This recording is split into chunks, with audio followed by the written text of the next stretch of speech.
promise I'm gonna speak up when I hop about to cut. I promise I'm gonna speak up when I hop about to cut. I promise I'm gonna speak up when I hop about to cut. I promise I'm gonna make a scene. Got lights, cameras, action, but I promise that I won't be seen.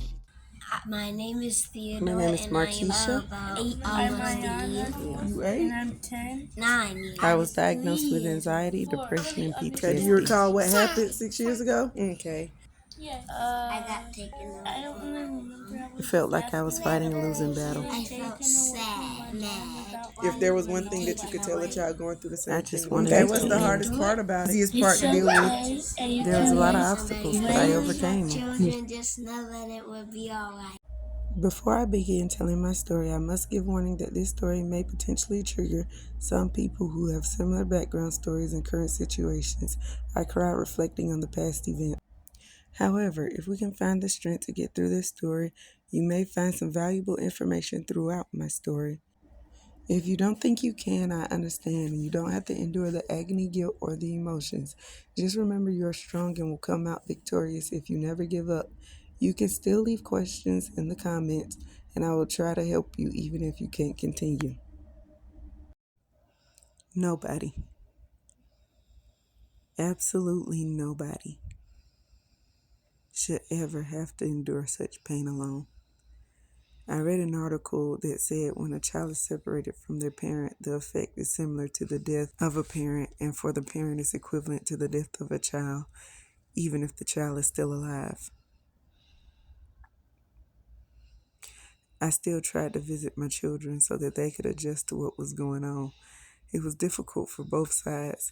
I suggested the kids also got therapy to cope with the loss, but throughout most of the separation, it didn't happen.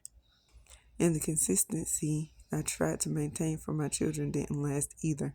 Not only did I feel the sting of hurt and betrayal by others who claimed to love me, but I also felt unwelcome. After the visits, it would be tears and screaming. The kids would beg to come home with me. My heart ached because I couldn't keep disappointing them like that. I slowly started distancing myself, only coming to do hair. Until one day I was preparing to go to my aunt's house to do hair, but my daughter's dad advised I don't. I asked why, and he said, they got the boy's haircut. Words couldn't come to me. I wanted to destroy something. So many things did come to mind, including my aunt's house, but my logic quickly gave many reasons not to be so stupid. One was that's the roof over my children's head. Two was that I wouldn't have a chance to reunite if I was in prison.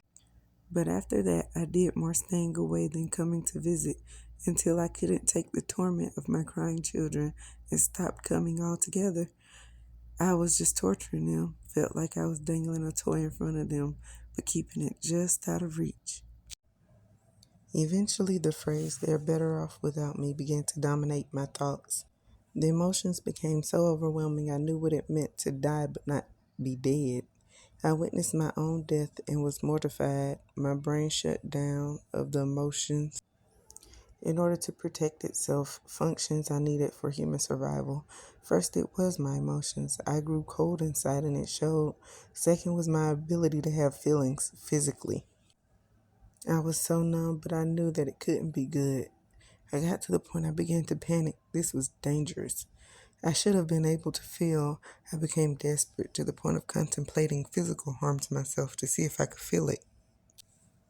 I didn't do it, though I knew I shouldn't, and I did it.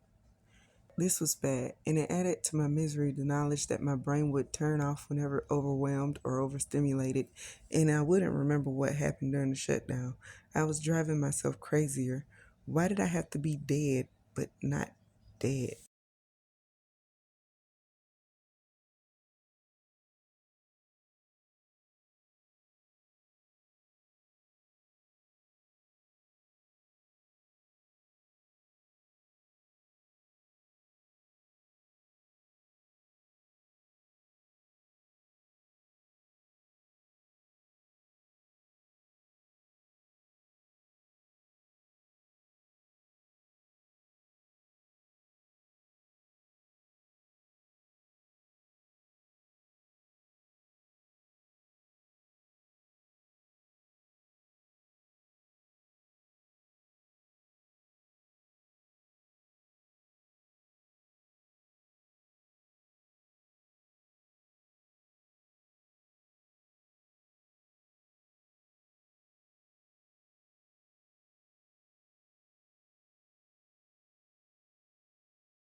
shine so bright, you make